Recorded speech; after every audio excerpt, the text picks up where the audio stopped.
Hello, today I will be talking about the Rubella infectious virus, which is also known as the German measles, the 3-day measles, and the CRS. It is often confused with regular measles because they are so similar, but it's not measles, it's the Rubella. The infectious agent. Rubella virus is the member of the genus Rubivirus and in the family of the Mantoviridae. It is an envelope virus with a single-stranded RNA, which means that it also has a positive polarity and a single antigenic type. As we can see here in the diagram, it shows how the virus is structured, and it has the lipid bilayer, the hemagglutinin. It shows the spikes of the virus and the envelope. It also shows how spherical the virus is, and it overall just gives us an idea of how it looks like. The signs and symptoms of the rubella virus can go from having the lower grade fever, the headaches, the mild pink eye, the cough, the runny nose, and all these symptoms occur 1 to 5 days before the actual red rash appears, which we can see here in the picture I have here. The child mostly has the red spots on the face, which is because it starts on the face and it gradually goes to the body. And as we can see, there's less on the body and more on the face. These symptoms are seen in most children, but adults experience mild illness, but about 25 to 50% of the people infected not even experience any of the symptoms. The transmission of the Rubella disease is direct or droplet contact, that is person to person. And the average incubation period is 17 days, and it ranges from 12 to 23. The rubella can spread whenever an infected person coughs or sneezes on someone, or their mucosal substance gets on you. And if a woman is pregnant with the rubella, it can be passed down to their baby in the fetus or out when she's giving birth. And the rubella disease can actually cause major defects on the baby, long-term or short-term. The rash can be contagious 7 days before to 7 days after the rash appears, and the infection can happen in the late winter or early spring. The timeline of the disease.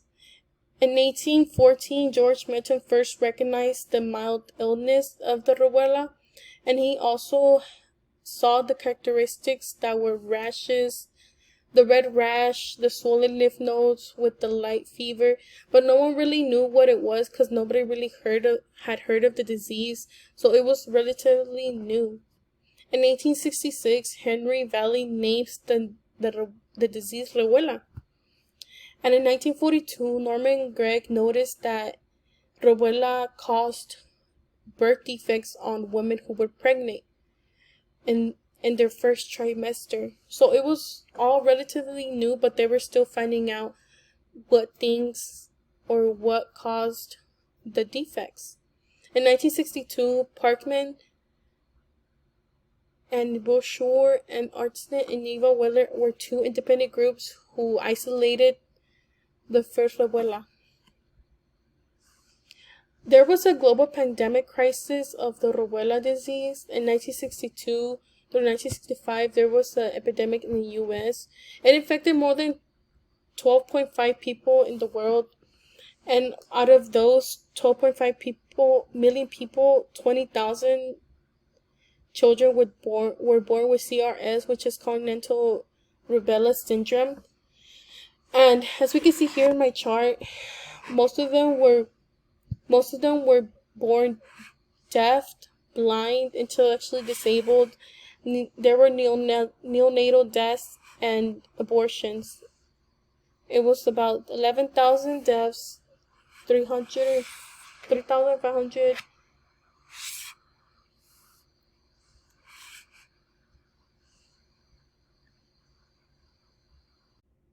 As we can see here, infectious disease was mostly dangerous on pregnant women, and it caused all of these birth defects whenever the child was born.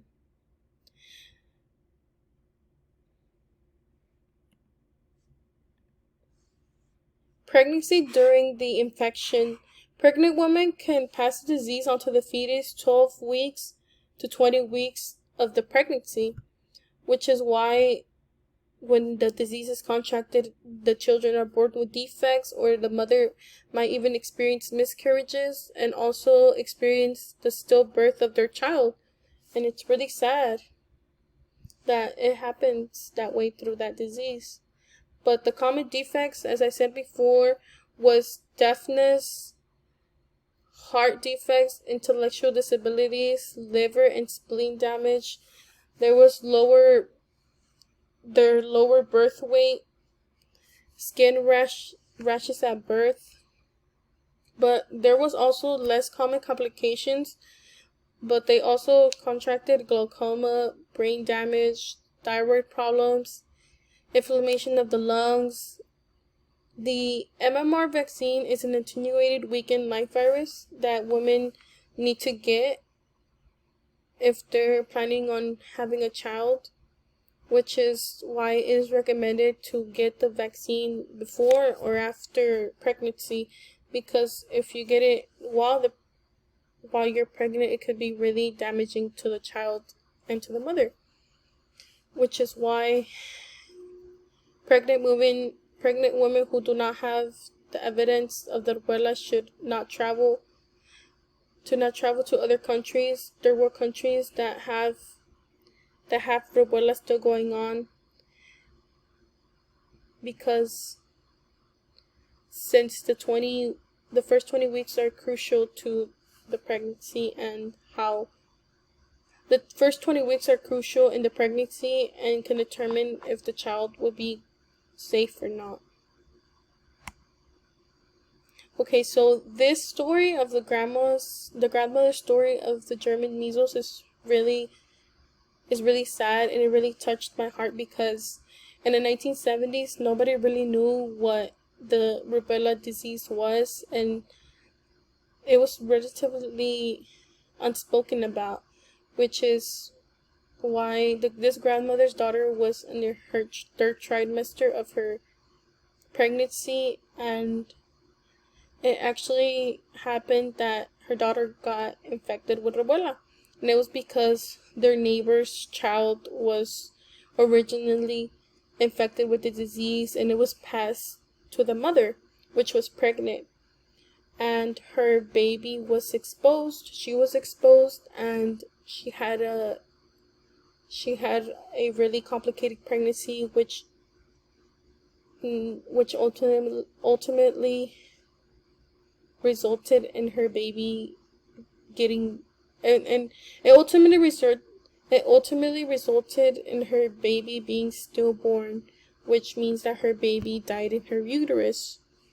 And it's really sad because they didn't know that, and it's touching because it all happened so fast, and you just don't know what. It all happened so fast, and for your baby to die inside your belly without even knowing what was the reason until after the fact that there were studies done that it was caused by rubella.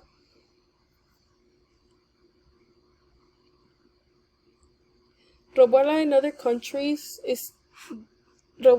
is still happening in other countries, underdeveloped countries, third world countries. There's still cases of rubella. There's cases in Africa, the Middle East. There continues to be more than 100,000 CRS cases each year, and it's mostly in Africa. This chart shows the reported cases of rubella worldwide from 1999 to 2022 by region, and it shows here the Africa, Americans, Eastern Mediterranean, Europe, and many more. and it shows how drastically bad it was before, and how many people were infected, how many people were affected by this disease. And it's good to see that it's lowering by year. We can generally see that there's not many cases of the Rubella, and it's good to see that it's decreasing by the years.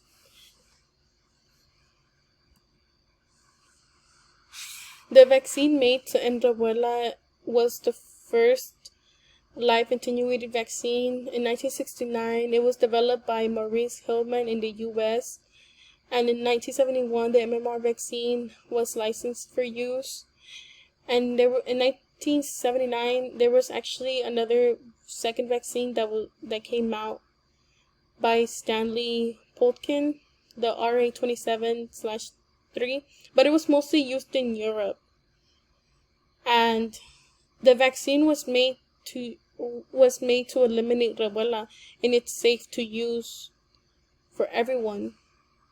But the MMR vaccine is used in the US to protect the 3 other diseases that are measles, mumps, rubella, and there's also another one that is MMRV that also includes the varicella disease. But the best way to not get the disease is from getting the vaccine and staying safe, because getting the vaccine protects you. And if you're traveling anywhere in any other countries who have Rubella outbreaks, you need to be sure that you get the vaccine. Infants aged 6 to 11 months should receive 1 dose of the MMR vaccine for their protection, and children from ages 12 months and up, and adults should receive 2 doses of the MMR vaccine that should be more than 28 days apart. But anyone who is not vaccinated is at risk of getting the disease. This is the works cited that I used for this presentation, and I hope you guys liked my presentation. Thank you.